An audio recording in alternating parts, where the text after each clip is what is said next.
اعوذ باللہ من الشیطان الرجیم، بسم اللہ الرحمن الرحیم۔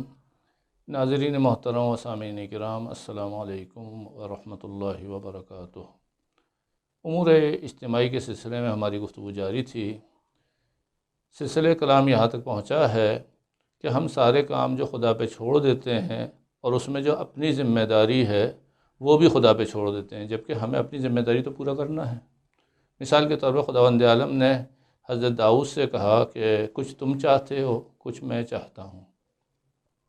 ہوتا وہی ہے جو میں چاہتا ہوں، لیکن اگر میری قضاء و قدر پہ راضی ہو جاؤ، میری رضا پہ تم راضی ہو جاؤ تو وہ بھی تمہیں دے دیتا ہوں جو تم چاہتے ہو۔ تو کم از کم ہمیں خداوند عالم کی قضاء و قدر کے اوپر، رضا کے اوپر راضی تو ہونا چاہیے۔ ہم دشمن کی مخالفت کرتے ہیں، اس کو برا بھلا کہتے ہیں، ہم دوستوں کی تعریف کرتے ہیں، اچھی بات ہے، لیکن اصل نتیجہ اس کے اوپر نہیں ہے۔ اصل نتیجہ یہ ہے کہ ہماری ڈیوٹی، ہماری ذمہ داری کیا ہے۔ ایک بادشاہ جب آتا ہے شہر میں، کوئی روٹی مانگتا ہے، کوئی کپڑا مانگتا ہے، کوئی مکان مانگتا ہے، کوئی دکان مانگتا ہے، کوئی بادشاہ سے پوچھے کہ وہ کس لیے آیا تھا۔ بادشاہ یہ کہہ رہا ہے کہ میں تمہیں بادشاہ بنانے کے لیے آیا تھا، تم روٹی، کپڑا، مکان اور دکان کے اندر پھنس گئے۔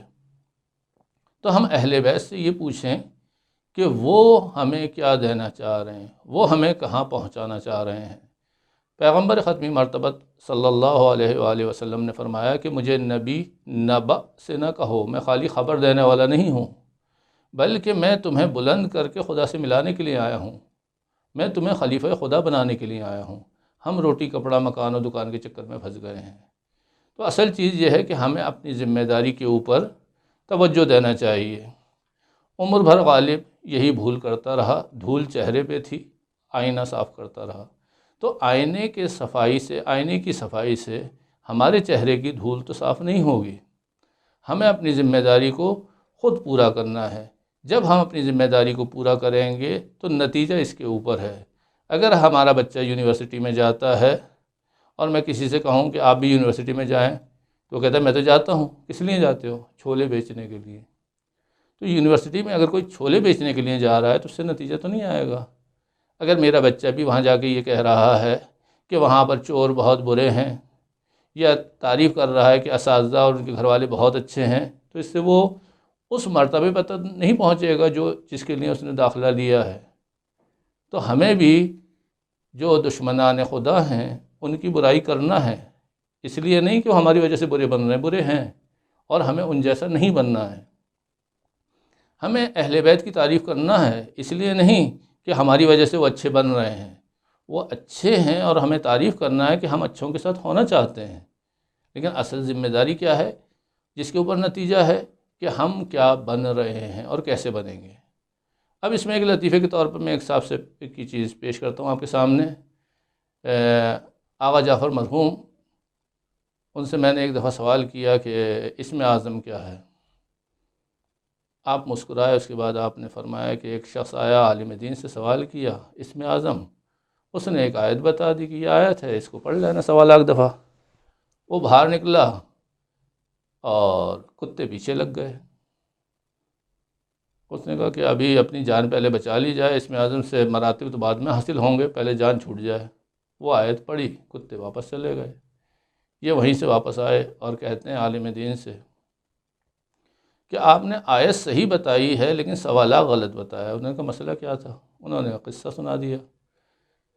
تو کہنے لگے بات تمہاری صحیح ہے کہ اسم اعظم کو ایک ہی دفعہ میں اثر کرنا چاہیے، لیکن میں نے تمہیں سوالات اس لیے بتائے تھے کہ شاید سوالات دفعہ پڑھتے پڑھتے تم آدم بن جاؤ اور اسم اعظم اثر کر سکے۔ تمہیں کتوں نے آدم بنا دیا، اسم اعظم نے اثر کیا ہے۔ تو اصل چیز ہمارا بننا ہے، جس کے اوپر ہم عام طور پہ توجہ نہیں کر رہے ہوتے۔ ہم دشمن کی برائی دیکھ رہے ہوتے ہیں۔ یہ سیاست میں یہ چیز سمجھ میں آتی ہے کہ ہمارا مخالف جو ہے وہ برا ہے، وہ اس کے برا ہونے سے اور آپ کے کہنے سے شاید یہ بات ثابت ہو گئی کہ وہ برا ہے، غلط ہے۔ یہ کہاں ثابت ہوا کہ ہم اچھے ہیں، ہم صحیح ہیں؟ ہم نے کہا کہ دوسرے لوگ کافر ہیں، وہ کافر ہونے سے اگر ہماری بات صحیح بھی ہے تو دوسرے کا کفر ہونا ثابت ہوا۔ اس سے یہ کہاں ثابت ہو گیا کہ ہم صحیح ہیں؟ یعنی دوسروں کی غلطی اس بات کر دینے سے یہ کہاں نتیجہ نکلتا ہے کہ ہم صحیح ہیں؟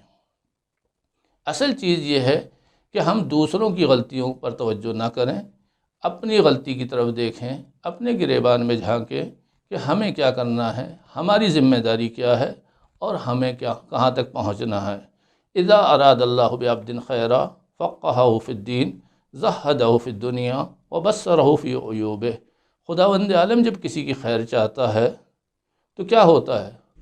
دین میں تفقہ عطا کرتا ہے اور دنیا سے اس کو بچاتا ہے، اور اس کی نظر اپنے عیوب کے اوپر ڈال دیتا ہے کہ اس کو اپنے عیب نظر آنا شروع ہو جاتے ہیں۔